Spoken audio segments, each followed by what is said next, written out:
जय हिंद विद्यार्थी मित्रांनो, पोलीस भरती 2024 आणि 25 ही आपल्याला लवकरच पाहायला मिळणार आहे विद्यार्थी मित्रांनो।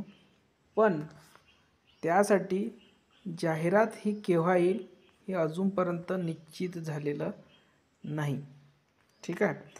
आणि विद्यार्थी मित्रांनो, ती जाहिरात काढण्यासाठी आपल्याला प्रयत्न करावे लागणार आहे, कारण की आपल्याला माहिती आहे की आत्ताच नुकतीच 17,000 भरती ही सुरू आहे यासाठी म्हणतो आहे कारण की अजूनपर्यंत मुंबईची लेखी झालेली नाही आहे आणि पुणे कारागृहाचं ग्राउंडसुद्धा अजूनपर्यंत झालेलं नाही आहे। ते झाल्याशिवाय नवीन जाहिरात केव्हा निघणार, काय निघणार यासाठी आपण काहीच सांगू शकत नाही। पण तरी पण आपला जर अंदाज बांधायचा झाला तर आपल्याला भरती ही फरवरी किंवा मार्चमध्ये पाहायला मिळू शकते। पण विद्यार्थी मित्रांनो, ही भरती मोठी राहणार की एकदम छोटी राहणार? छोटी म्हणजे कशी?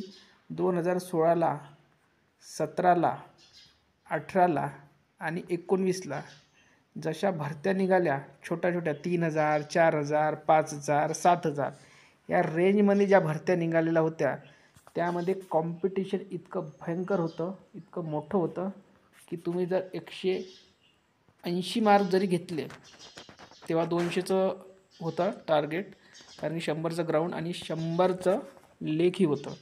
180 जरी मार्क घेतले तरी तुम्ही वेटिंगवर पडत होता जिल्हा पोलीसला, ठीक आहे।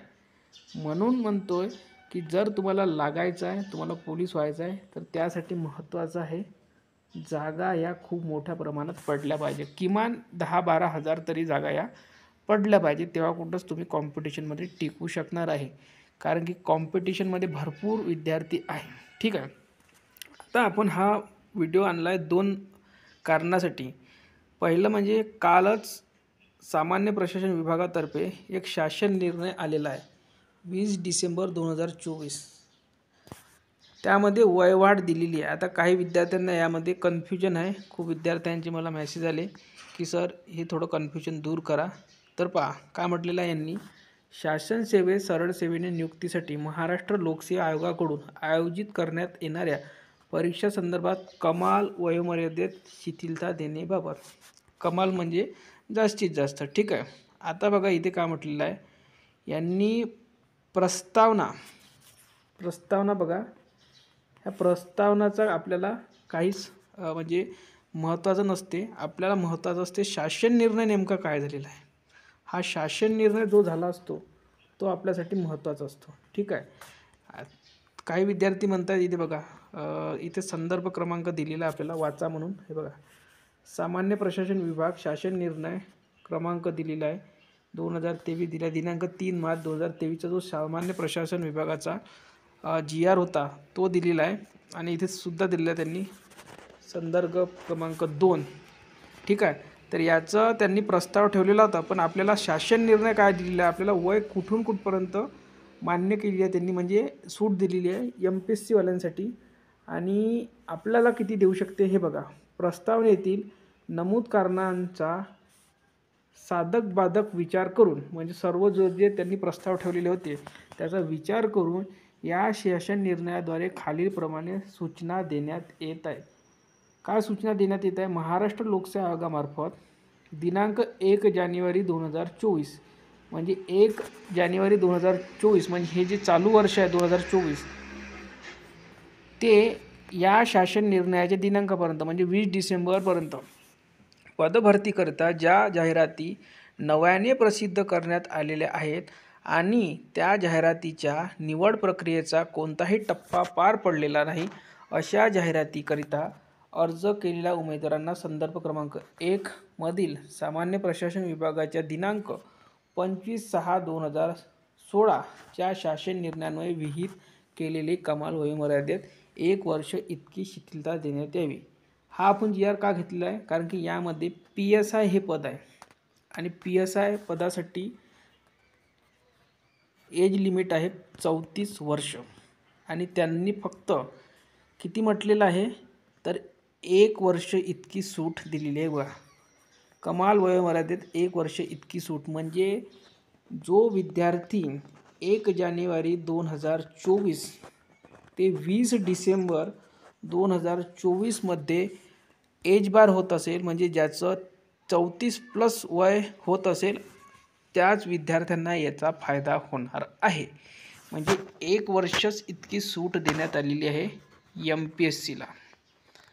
आणि आपली मागणी काय होती, तर आपली मागणी होती 2022-2023 या वर्षातील विद्यार्थ्यांना सूट देण्यात यावी. चालू वर्षात तर ते देतीलच 2024 ज्यांचं वय जातील, ठीक आहे. पण आपल्याला 2022 ते 2024 दरम्यान सूट पाहिजे आहे, ठीक आहे. त्याचं कारण म्हणजे की 2024ला जी आपली मार्च महिन्यामध्ये भरती निघाली आहे 17,000ची, त्यामध्ये जर त्यांनी सूट दिली असती तर आपल्याला आता मागण्याची गरज नसते, ठीक आहे. तर हेच कारण त्यांना सांगा की तुम्ही म्हटलेलं होतं की 17,000मध्ये आम्हाला एक संधी देईन, पण त्यांनी काय सांगितलं की तांत्रिक अडचणीमुळे, तांत्रिक कारणामुळे तुम्हाला संधी देऊ शकत नाही, पण पुढील भरतीमध्ये तुम्हाला संधी देण्यात येईल म्हणून. आणि पुढील भरती आपली 2024-25ची होणार आहे 25मध्ये, ठीक आहे. आता त्यामध्ये आपल्याला 2 प्रयत्न करायचे आहे. एक म्हणजे जागा या 12,000+ काढण्यात याव्या आणि वयवाढ ही 2022पासून 2024पर्यंत देण्यात यावी, इतकी मागणी करायची आहे, ठीक आहे. तर सर्वांनी यासाठी प्रयत्न करा. नाहीतर तुम्हाला एकच सांगतो, जे आपल्याला जुलै महिन्यात आपण आझाद मैदान इथे आंदोलन केलेलं होतं, पडवळ साहेबांनी जे आपल्याला पत्र दिलेलं होतं, त्यामध्ये 23चा उल्लेख आहे. म्हणजे 2023च्या विद्यार्थी जे एज बार झालेले आहे त्यांनाच संधी देण्यात येईल म्हणून. आणि जर ते लागू झालं तर 2022चे विद्यार्थीसुद्धा कटतील आणि 2024चे सुद्धा. म्हणून सरसकट आपल्याला मागणी करायची आहे 22 ते 24पर्यंत, ठीक आहे. तर यामध्ये जवळपास भरपूर विद्यार्थी याच्यामध्ये बसतील. 22, 23 आणि 24 म्हणजे 3 वर्षाचे विद्यार्थी आरामात बसतील. म्हणून अशा प्रकारे मागणी करा की त्यांनासुद्धा कन्फ्युजन झालेलं पाहिजे नाही आणि आपणसुद्धा कन्फ्युजनमध्ये बोलायचं नाही, किंवा आपण पत्र देताना व्यवस्थित पत्र द्या. तर या व्हिडिओमध्ये इथपर्यंतच. व्हिडिओला लाईक करा, शेअर करा आणि चॅनलला सबस्क्राईब करा. यामध्ये फक्त MPSCने 1 वर्ष वयवाढ दिलेली आहे, ठीक आहे. आपल्याला वयवाढ नाही पाहिजे, आपल्याला संधी पाहिजे, हे लक्षात ठेवा.